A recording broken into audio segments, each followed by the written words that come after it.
Síntesis del capítulo 30 del Hewitt, emisión de luz. Cada elemento químico emite luz en su frecuencia característica que se corresponde con los niveles de energía que ocupan sus electrones excitados.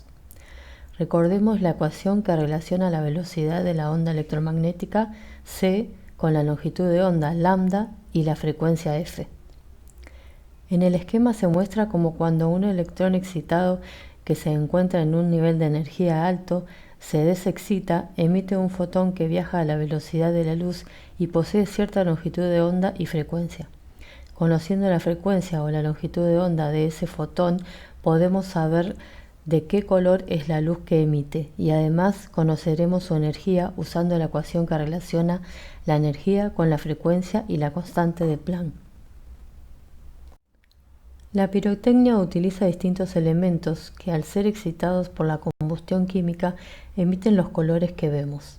Si vemos rojo es porque había neón, si vemos amarillo porque había sodio, o si vemos verde es porque había el elemento cobre. La física clásica no puede explicar por qué los electrones no emiten radiación electromagnética continuamente, siendo que se hallan acelerados con la aceleración centrípeta todo el tiempo. El electrón emite luz solamente cuando da un salto cuántico.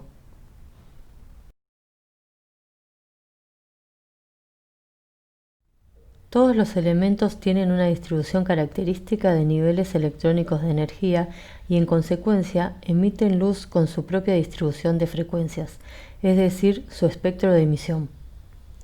Mirando la imagen vemos líneas de distinto color separadas cierta distancia. Para cada elemento, cada color componente se enfoca en una posición que se relaciona con su longitud de onda y su frecuencia. La espectroscopía se usa mucho en química para identificar elementos.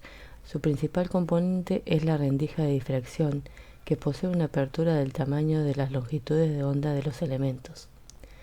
Al pasar la luz emitida por el elemento de muestra, en una pantalla se consiguen las líneas espectrales de dicho elemento. Podemos realizar un experimento casero con una hoja de afeitar que usamos como rendija de difracción. Esto nos permitirá ver, por ejemplo, si miramos las lámparas de sodio de la calle, dos líneas amarillas. Estos espectros de emisión los obtenemos de elementos en estado gaseoso. Otra cosa es la incandescencia, que ocurre cuando exponemos elementos en estado sólido a altas temperaturas, y estos emiten luz rojiza o blanca debido a la infinita cantidad de frecuencias que se emiten en el estado sólido.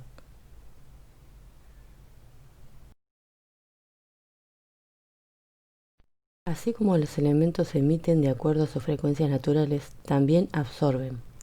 En los espectros de absorción aparecen líneas oscuras en los lugares donde había color. Los gases absorben la luz en los mismos lugares que emiten.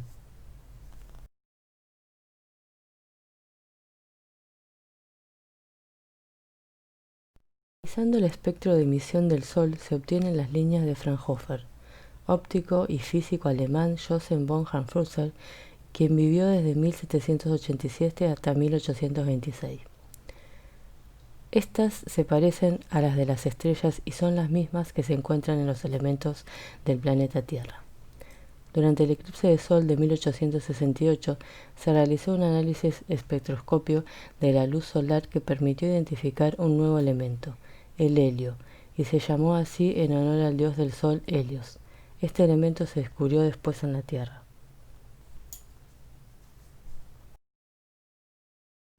Una fuente luminosa en movimiento produce un corrimiento en la frecuencia de la luz, similar al efecto Doppler del sonido.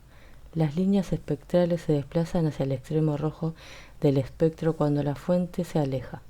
Como el universo se expande, casi todas las galaxias muestran un corrimiento hacia el rojo en sus espectros, menos Andrómeda, que muestra un corrimiento hacia el azul, ya que se acerca a nosotros. Esos análisis son los que permiten validar teorías cosmológicas como la del Big Bang.